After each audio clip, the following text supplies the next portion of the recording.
Welcome to ABC campus. आज हमारा subject है Kaif 3 business law.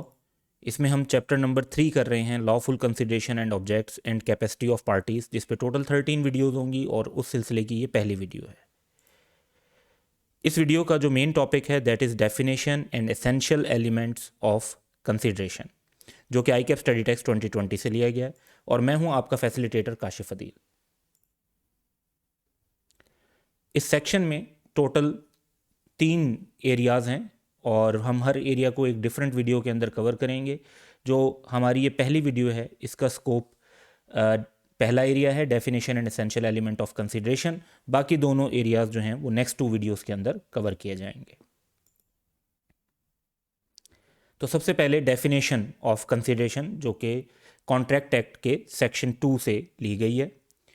When at the desire of the promisor, तो इसका मतलब है कि प्रोमिजर की मर्जी की बेस पर कंसिडरेशन प्रोवाइड होनी चाहिए। द प्रोमिजी और any other person who has done और एब्सटेन्ड फ्रॉम डूइंग और डज और एब्सटेन फ्रॉम डूइंग और प्रोमिसेस टू डू और एब्सटेन फ्रॉम डूइंग समथिंग। अब यहाँ पर बेसिकली ये डेफिनेशन ही अल्टीमेटली जो हम एसेंशियल्स पढ़ रहे होंगे उसके लिए बेस बनेगी। सो सच एक्ट और एब्सटिनेंस और promise is called a consideration. तो पहले हम ज़रा ये देखते हैं कि कंसिडरेशन फॉर द प्रॉमिस क्या होती है। वो एक एक्ट हो सकता है, आखिरी सेंटेंस से देखते हैं, वो एब्सटिनेंस हो सकती है यानी किसी काम से रुकना हो सकता है, या फिर वो फ्यूचर में कोई काम करने के लिए या एब्सटिनेंस करने के लिए प्रॉमिस हो सकता है। तो अब पहली जो सिंपल सी पॉइंट है वो ये है कि जो कंसिडरेशन है वो एक्ट, एब्सटिनेंस या प्रॉमिस हो सकती है। अब इसकी दूसरे एंगल्स को कवर करते हैं। When at the desire of promiser, the promisee or any other person who has done, अब who has done का मतलब बेसिकली क्या है? Act। और abstained from doing, तो ये abstinence आ गई। और does और abstained from doing, तो यहां पर जो है has done और abstained, यहां पे एक फैक्टर आ रहा है कि ये पास्ट बात हो रही है। और does और abstain from doing का मतलब है कि ये प्रेजेंट की बात हो रही है। Promises to do और abstain from doing something, तो ये फ्यूचर की बात हो रही है। तो इस डेफिनेशन से हमें यह पता चलता है कि कंसिडरेशन पास्ट भी हो सकती है, कंसिडरेशन प्रेजेंट भी हो सकती है और कंसिडरेशन फ्यूचर भी हो सकती है। और कंसिडरेशन किसकी तरफ से आती है? कंसिडरेशन आती है प्रोमिजी की तरफ से। किसकी मर्जी पर आती है? प्रोमिजर की मर्जी पर। तो अगर मैं और आप एक कॉन्ट्रैक्ट कर रहे हैं तो मेरी मर्जी के मुताबिक यानी मेरे रिक्वायरमेंट के मुताबिक अगर आप कोई एक्ट पास्ट में कर चुके हैं या प्रेजेंट में कर रहे हैं या फ्यूचर में करेंगे तो वो मेरे लिए कंसिडरेशन है। इसी तरह जो काम मैं आपके लिए करूंगा, फॉर एग्जाम्पल मैं अगर आपसे गुड्स परचेज कर रहा हूं और आपको पेमेंट करूंगा, तो जो मैं पेमेंट आपको कर रहा हूं, अब उस पेमेंट करने में मैं प्रोमिजी हूं, आप जो है वो प्रोमिजर है। तो आपके लिए क्या कंसिडरेशन है? आपके लिए कंसिडरेशन है जो कैश मैं आपको ऑलरेडी दे चुका हूं या मैं अभी दे रहा हूं या फिर मैं फ्यूचर में दूंगा। तो कंसिडरेशन जो है वो पास्ट, प्रेजेंट और फ्यूचर हो सकती है। कंसिडरेशन एक्ट, एब्सटिनेंस और प्रॉमिस हो सकता है। और दूसरी बात यह है कि ये डिजायर ऑफ प्रोमिजर पर मूव करती है और इसको दे सकता है, प्रोमिजी भी दे सकता है और कोई और पर्सन भी दे सकता है, यानी प्रोमिजी के साथ एनी अदर पर्सन का कॉन्सेप्ट आया। तो टोटल डेफिनेशन के अंदर ये एलिमेंट्स हैं जिनको फोकस करने की ज़रूरत है। डेफिनेशन आपको एज इट इज़ भी याद होनी चाहिए ताकि अगर एग्जाम में रिप्रोड्यूस करनी पड़े तो आप कर सकें। बाकी जो एसेंशियल और चीज़ें होती हैं तो उनको आप अपनी वर्डिंग में भी मेंशन कर सकते हैं। सो फार एज के जो मीनिंग्स हैं वो सेम हैं और डिफरेंट कॉन्टेक्स्ट उसमें शो नहीं हो रहा। सो अंडरस्टैंडिंग जो इसकी बनती है, when a party to an agreement promises to do something act, he must get something in return. तो अगर मैं आपसे गुड्स ले रहा हूं तो फिर मुझे आपको पैसे भी देने चाहिए। इसी तरीके से अगर आप मुझे गुड्स दे रहे हैं तो आपको पैसे मिलने भी चाहिए। तो एक प्रॉमिस के बदले हमें क्या मिल रहा है रिटर्न में, उसे कंसिडरेशन कहते हैं। दिस समथिंग इन रिटर्न जो हमें अपने प्रॉमिस, अपनी परफॉर्मेंस के अगेंस्ट मिल रहा है, उसे कंसिडरेशन कहते हैं। सो हमारी जो गुड्स और कैश की ट्रांजैक्शन हम डिस्कस कर रहे हैं उसमें मैं कैश पे कर रहा हूं, मेरे लिए कंसिडरेशन है गुड्स। आप गुड्स दे रहे हैं, गुड्स डिलीवर कर रहे हैं, आपके लिए कंसिडरेशन है cash. So the analysis of above definition reveals that the consideration may be the value by which promise is bought. तो मैंने अपने पैसों से आपकी गुड्स खरीदी हैं और आपने अपनी गुड से मेरे कैश को खरीदा है। कंसिडरेशन मे बी फॉलोइंग एक एक्ट हो सकता है यानी doing something, it may be abstinence और फोरबेरेंस यानी कुछ काम करने से रुकना, लाइक मैं आपको ये कहता हूँ कि आप मुझ पर केस ना करें तो मैं आपको इतने एक्स्ट्रा पैसे दे दूंगा for the debt that I owe to you, तो उससे रोकने के लिए आपको दे दिया। या ये कहा जाता है कि जी आप अगर प्रोडक्ट अपनी लॉन्च ना करें हमारे कंपटीशन में इतने अरसे के लिए तो हम आपको ये कंपनसेशन पे करेंगे। तो थिंग्स लाइक दैट वो एब्सटिनेंस और फोरबियरेंस है। और प्रॉमिस देना कि जी ठीक है आप मुझे फ्यूचर में पैसे देंगे तो मैं आपको गुड्स भी फ्यूचर में दूंगा, ये a promise in return of another promise है। तो तीनों ये चीजें हो सकती हैं। अब यहां पर हम एक सिनेरियो देखते हैं और इसमें इन डेफिनेशन के अंदर जो हमारे मेन पॉइंट्स हैं उनको कवर करते हैं। और ऑब्वियसली ये जो पूरा लेक्चर है जब एसेंशियल्स भी हम पढ़ रहे होंगे तो हम डेफिनेशन के एंगल को ही कवर कर रहे होंगे। तो पहला केस सबसे पहले अब हम देखते हैं जी। Azam promises Babar to guarantee payment of price of goods which Babar sells on credit to Misbah. Here selling of goods by Babur to Misbah on credit is consideration for Azam's promise. अब आजम का जो प्रॉमिस है जिसमें उसने गारंटी कर दी है पेमेंट, उसके बदले गुड्स जो हैं वो सेल की जो हैं कर दी गई हैं, तो ये एक एक्ट है यानी प्रॉमिस के बदले कुछ काम किया गया है, an act doing something. Second case को इसी तरीके से देखते हैं। Adeel ask Habib not to sue, not to sue कुछ करना नहीं है, कुछ नहीं करना is the requirement. Arsalan for a year for his debt and promises in case of default of Arsalan Adeel would be liable, कि भाई एक साल का टाइम दे दें आप अरसलान को, अगर वो फिर भी पे नहीं करता तो फिर मैं उसके लिए लायबल हूँ, मैं पे करूँगा। तो यहाँ पर आप देखें तो Adeel is asking Habib not to sue, तो यहां पर कुछ करने का नहीं कहा जा रहा बल्कि कुछ ना करने का कहा जा रहा है। So not filing a suit for a year is abstinence which is a sufficient consideration for Adeel. इसी तरीके से तीसरा सिनेरियो देखते हैं। Amir promises to deliver iPhone to Burhan and Burhan promises, अब ये भी प्रॉमिस है फ्यूचर में होगा, एंड बुरहान प्रोमिसेस टू पे ₹85,000 on delivery. Here the consideration for अमीर will be ₹85,000 on delivery and consideration for Burhan will be delivery of goods, जो कि दोनों फ्यूचर में होनी है, तो दोनों प्रॉमिस कर रहे हैं। Promise in return of promise is also consideration. तो कंसिडरेशन का जो मेन पॉइंट था कि it can be an act, it can be abstinence, it can be a promise in return of another promise, तो ये तीनों बातें हमें इन एग्जाम्पल से कवर हो रही हैं।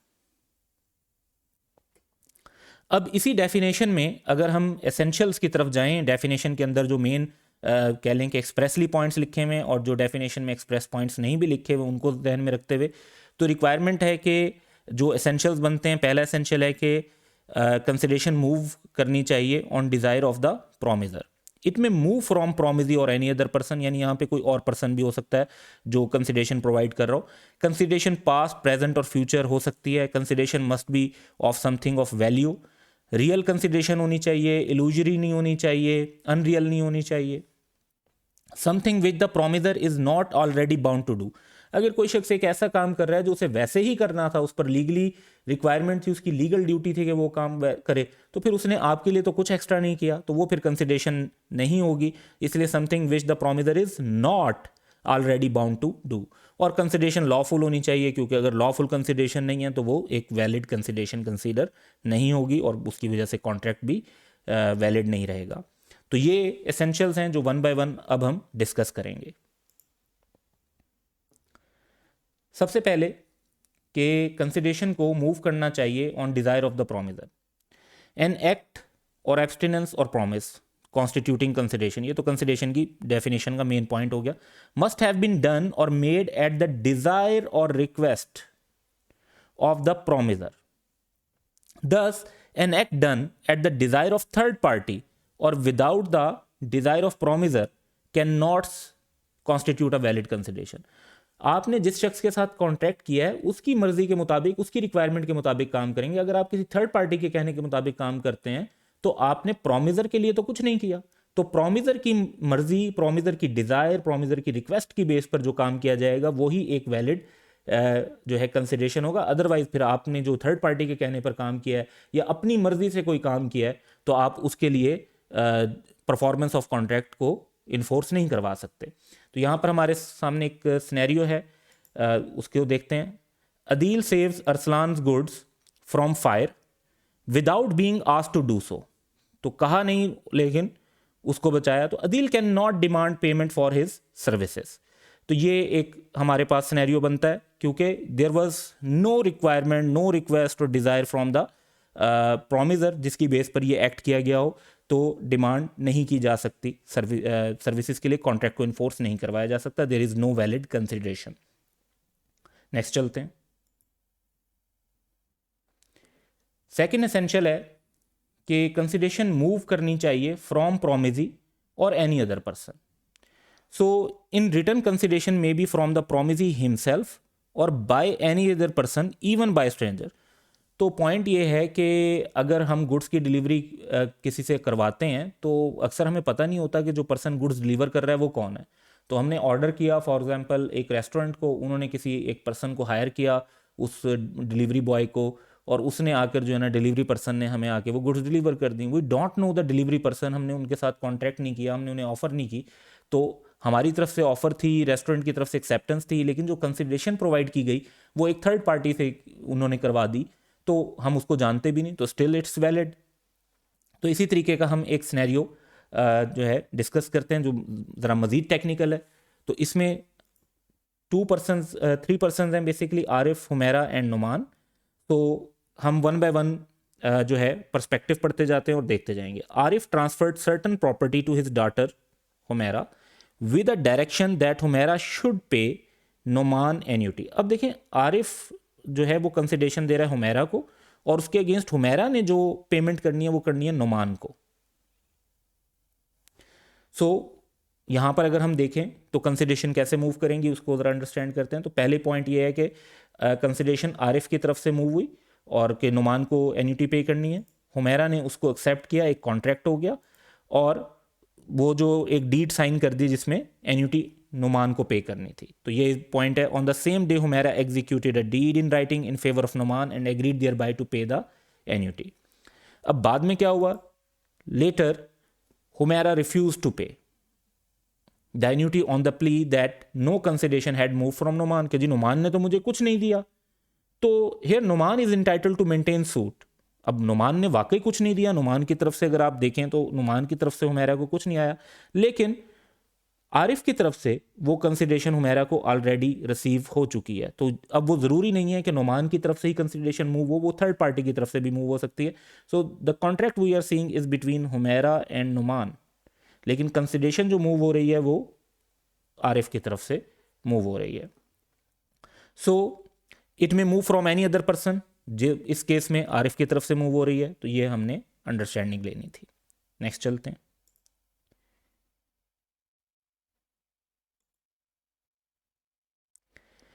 कंसिडरेशन हमने जैसे डेफिनेशन में भी देखा कि पास्ट भी हो सकती है, प्रेजेंट भी हो सकती है और फ्यूचर भी हो सकती है। द कंसिडरेशन में बी पास्ट यानी डन और abstain from doing something, present does और एब्सटेन फ्रॉम डूइंग, और future promises to do or abstain from doing. So the consideration which has moved before the formation, तो वो past consideration, contract की formation से पहले होगा तो पास्ट कंसिडरेशन।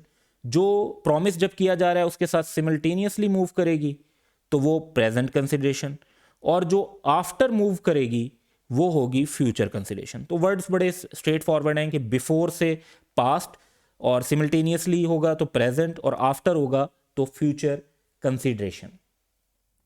अब इसके अंदर हमारे पास जो है ना 3 सिनेरियो हैं जो कि तीनों डिफरेंट टाइप की कंसिडरेशन को एक्सप्लेन करेंगे कि पास्ट कंसिडरेशन कैसे होती है, प्रेजेंट कैसे होती है और फ्यूचर कैसे होती है। तो हम देखते हैं जी। सबसे पहले, Akram render some services to Wasim in the month of August in September. अब देखें, सर्विसेज दे दी गई हैं अगस्त में, सितंबर में Waseem promises to compensate Akram an amount of 10,000 for the services render to him. अब ये पास्ट में जो सर्विसेज दी गई हैं उसके लिए पैसे देने की बात हो रही है, और अकरम कैन रिकवर 10,000 फ्रॉम वसीम। तो ये पास्ट की सर्विसेज को पे कर रहे हैं, तो ये एक पास्ट कंसिडरेशन है जो यहाँ कवर होगी। तो पास्ट कंसिडरेशन के बाद हम आ जाते हैं जी सेकंड में, Waqar sells his car for ₹1 million and deliver the car at the time of payment. अच्छा, अब देखें कार जो डिलीवर हो रही है वो at the time of payment हो रही है, यानी सिमल्टेनियस हो रही है. Here the consideration is moving simultaneously with the promise and is called present consideration. तो ये एक प्रेजेंट कंसिडरेशन की एग्जाम्पल है. इसी तरीके से थर्ड सिनेरियो हम देखते हैं. Akhtar promises to deliver certain goods to Shoaib after 5 days and Shoaib promises to pay after 5 days from the date of delivery. तो अब से 5 दिन के बाद जो है वो गुड्स डिलीवर होंगी, उसके 5 दिन के बाद जो है वो पेमेंट होगी. तो यहाँ पर कंसिडरेशन जो है वो आफ्टर द कॉन्ट्रैक्ट परफॉर्म की जाएगी. तो this is basically future consideration. Fourth essential है कि कंसिडरेशन ऐसी चीज़ होनी चाहिए जिसकी कुछ वैल्यू हो, लेकिन वो वैल्यू जो है वो बराबर हो ये ज़रूरी नहीं है. There is no requirement for the adequacy of consideration, कि आप कहें कि जी ये जो चीज़ थी ये तो 5 लाख की थी तो आपने 3 लाख में बेच दी तो कॉन्ट्रैक्ट वैलिड नहीं है. नहीं भाई, कंसिडरेशन तो है, 3 लाख की भी वैल्यू है, तो आपने 5 लाख की चीज़ 3 लाख में बेचें, 3,000 में बेचें, तब भी देयर इज़ कंसिडरेशन, कुछ वैल्यू है. बराबर वैल्यू जो होती है ये बड़ा कह लें कि जजमेंटल इशू है कि जी किस चीज़ की कितनी वैल्यू होनी चाहिए. ये तो डिफरेंट एक्सपर्ट्स भी जब वैल्यूएशन करते हैं तो वो डिफरेंट वैल्यूएशन कर सकते हैं. तो कुछ ना कुछ वैल्यू ज़रूर होनी चाहिए, लेकिन बराबर है, सही है या नहीं है, ये पार्टीज़ ने फैसला करना है. देखें, अगर आपको कोई चीज़ मिल रही है और वो आपको लगता है कि जी ये इतने पैसों में तो इसकी इतनी वैल्यू नहीं है, तो आप ना खरीदें, आप ना करें उसके लिए कॉन्ट्रैक्ट. तो पार्टीज़ के पास ये चॉइस है कि उनको वो वैल्यू मुनासिब लगती है तो वो उस पर कॉन्ट्रैक्ट कर लें, और वैल्यू मुनासिब नहीं लगती तो कॉन्ट्रैक्ट ना करें. जब वैल्यू मुनासिब नहीं होती तो थोड़ा सा हाँ डाउट हो सकता है कि शायद कॉन्सेंट फ्री नहीं थी, और उस एंगल पर फिर जो है केस को देखा जा सकता है और उसमें प्रूव करना पड़ेगा कि कॉन्सेंट फ्री नहीं थी. लेकिन अदरवाइज अगर कंसिडरेशन है तो वो बराबर वैल्यू में है या नहीं है, वो कॉन्ट्रैक्ट वैलिड होगा on the point of consideration. फिर फ्री कॉन्सेंट एक एरिया हो सकता है जिस पर फर्दर डिस्कशन होनी है. So there should be something in return, and this something in return need not necessarily be equal in value to something given. तो वैल्यू में इक्वल होना जरूरी नहीं है, लेकिन दोनों तरफ से वैल्यू होना जरूरी है, कंसिडरेशन की वैल्यू होना जरूरी है. इस पर हम एक सिनेरियो जो है वो देखते हैं. So Adeel with his free consent. अब यहां पर ये देखें कि हमने डिफाइन कर लिया कि कॉन्सेंट जो थी वो फ्री थी. Agrees to sell his car worth ₹3 million for ₹1 million to Saima. अब देखें, आप कह रहे हैं कि जी कार की वैल्यू ज़्यादा है, लेकिन जो ऑफर की गई है और कॉन्ट्रैक्ट किया गया है वो कम वैल्यू पर किया गया है. तो कॉन्ट्रैक्ट इज स्टिल वैलिड, क्योंकि वैल्यू है इसके अंदर, वैल्यू इक्वल नहीं भी है तो इससे फर्क नहीं पड़ता. तो वंस अगेन मेन पॉइंट ये है कि something in return need not necessarily be equal in value to something given.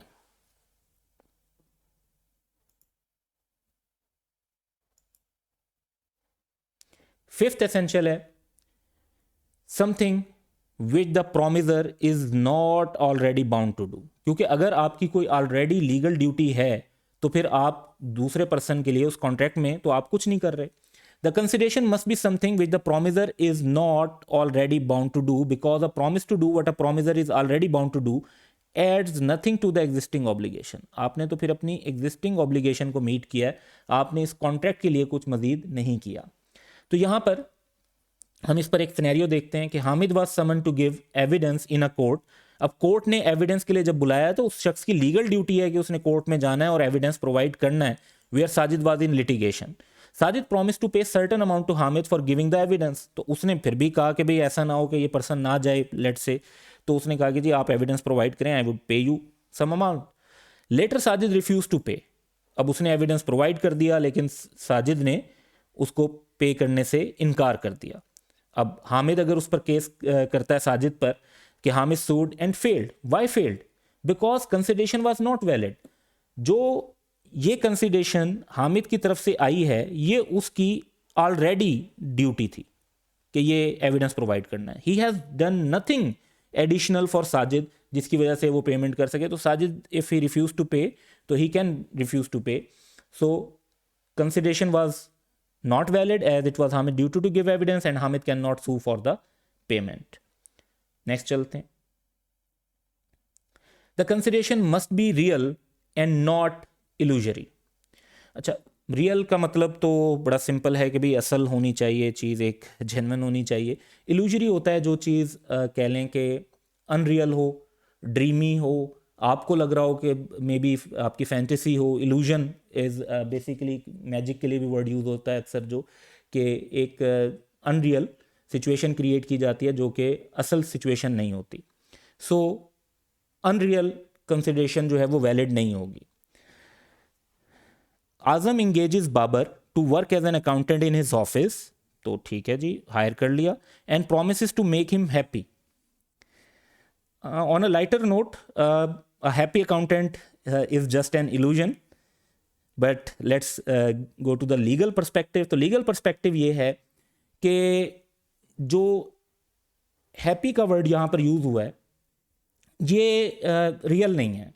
मतलब how you can define happy, एक पर्सन से पूछेंगे तो दूसरा पर्सन कहे जी नहीं जी ही वॉज हैप्पी, और वो पर्सन खुद कह दे नहीं जी आई वॉज नॉट हैप्पी, तो फिर कोर्ट इसको कैसे डिसाइड करेगी?